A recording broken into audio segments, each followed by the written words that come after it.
Welcome to the channel. I'm Jenny, and I've been following the carnivore diet for the past 6 months. My family and I are currently in Seattle, Washington, and I thought it'd be really fun to bring you along with as I attempt to stay on the carnivore diet while on vacation. We're here for 3 days, and I think we're gonna be able to find some really delicious carnivore options. We flew in last night, and we went to a grocery store before we checked into our Airbnb so we could get some food for the house. We picked up some eggs, bacon, sausage, meats and cheeses, a rotisserie chicken, and some sparkling water. So we are good to go here.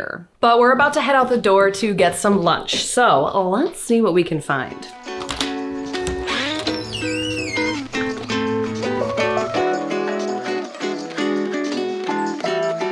We headed first to Pike's Market to see what we could find. Here is the world famous fish market. This is the one where the workers throw the fish around. Next to that is Don and Joe's Meats. Now, both of these places are excellent options for the carnivore diet if we had wanted to do a lot of cooking. Next, we headed to this little store with a ton of artisanal cheeses, meats, canned foods. This place was amazing. There were tons of canned meat options, fresh anchovies, mustards, and different salts. They even had an entire artisanal canned anchovy section.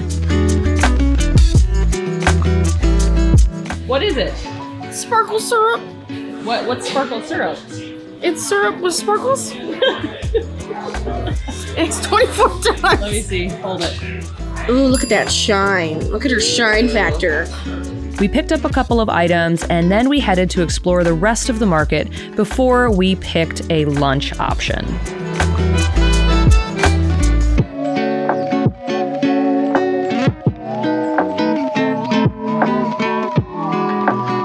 We're here at a lunch spot called the Sound View Cafe. I don't typically eat more than twice a day, but you know what? We're on vacation, so let's take a look at the menu and see what we can find. For lunch, Gorn had the Loco Moco without the rice. This is an Angus beef patty smothered in brown gravy with 2 eggs.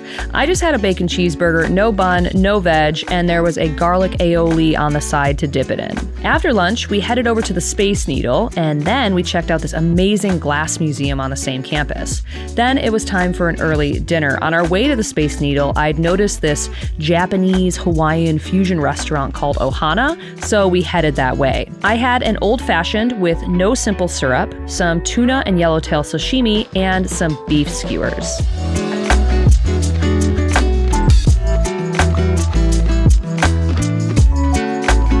So far, it's been pretty easy to find carnivore options on the menu. Now, there were a few things I would have liked to order at the restaurant we just left, Ohana, but I was concerned that there might be too many sauces, too much sugar, so we settled on, the beef skewers. Those did have some kind of a sweet teriyaki-ish type sauce, but there was only a little bit on it. And I think one of the most important things you need to realize is you're on vacation, Just don't go off the rails. I stayed carnivore. I had the sashimi, I had the beef skewers. I was able to have an old-fashioned without simple syrup in it.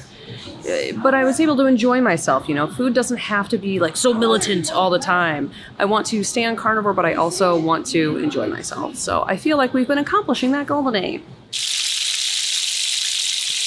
Good morning, day 2 in Seattle. I'm just cooking up some eggs, bacon, and sausage. You can probably hear it sizzling in the background. We're gonna eat breakfast here at the Airbnb, and then we're going to head out and explore Seattle some more. We weren't able to cook breakfast at home yesterday because we didn't have as much time, but this is gonna be nice. I'm gonna get nice and stuffed so that I don't have to eat a ton while we are out and about.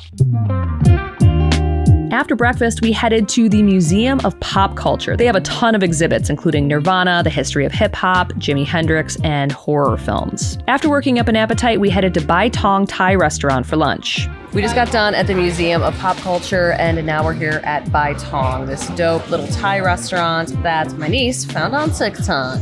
We found a bunch of really delicious carnivore options that I can't wait to show you. We're planning on eating a big dinner, so this is more of a little snack. I had decaf Earl Grey tea and then 3 little appetizers. It was a grilled beef, a spare ribs, and Thai sausage. All of them had sauces on the side.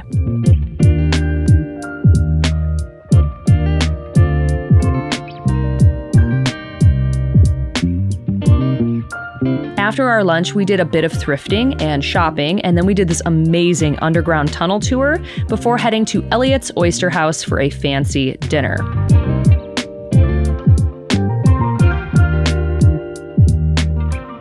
For appetizers, we had crab cakes made with no filler, just crab meat. And then we had this delicious chilled seafood platter with scallops, mussels, king and snow crab, and giant shrimp.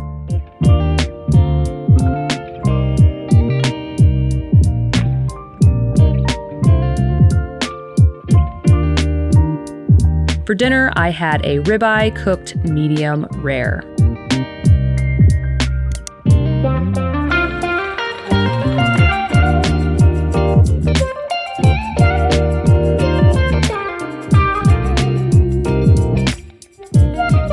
No idea. Down there, I'm telling you, you're gonna have so much fun. This thing is awesome. I got up to 14 miles an hour. Good morning. It's our final day in Seattle, and I am just taking all the leftovers from the fridge and cooking up some breakfast. We have some eggs, bacon, sausage, some steak from last night's dinner, and some rotisserie chicken. So we are going to be eating like kings for breakfast this morning. All in all, I think it was really easy to stay carnivore on this trip. Every restaurant had something that I could eat. I did end up having a couple of alcoholic beverages, but I made sure to order things that were as low in sugar as possible. So I like an old fashioned, but what I would do is order it without the simple syrup and without the cherry. So some tips for staying carnivore while you are traveling. Number one, you need to make your mind up beforehand that you're absolutely going to stay carnivore during the trip. The mindset is half the battle. Don't worry too much if there's a sauce that comes with the meat or on the meat. You can ask for that on the side. The appetizer menus are a really great place to find a carnivore option that isn't like breaded or deep fried. We were able to find a couple of cool, delicious items, grilled steak and a Thai sausage at that Thai restaurant that we went to, and they were not breaded and were perfect for the carnivore diet. If you end up consuming alcohol, I would say stick to something that's like either just hard liquor straight or something that has the least amount of sugar possible. And if you're able to, it's really nice to be able to stay in an Airbnb or a place that has a kitchen and a refrigerator, because then you can purchase some food and get exactly what you want and control what you're eating. On the screen, I'm going to put links to my 30 and 90-day carnivore update videos. I recently got some blood work done, so I'm preparing an in-depth video on that, as well as my next carnivore diet update, which will be around the 6-month-ish mark. Be sure to hit that subscribe button. It's a free and easy way to support this channel, and it allows me to keep making content like this for you. And with that, we need to get packed. This place is a mess, and we need to get to the airport. So I will see you next time.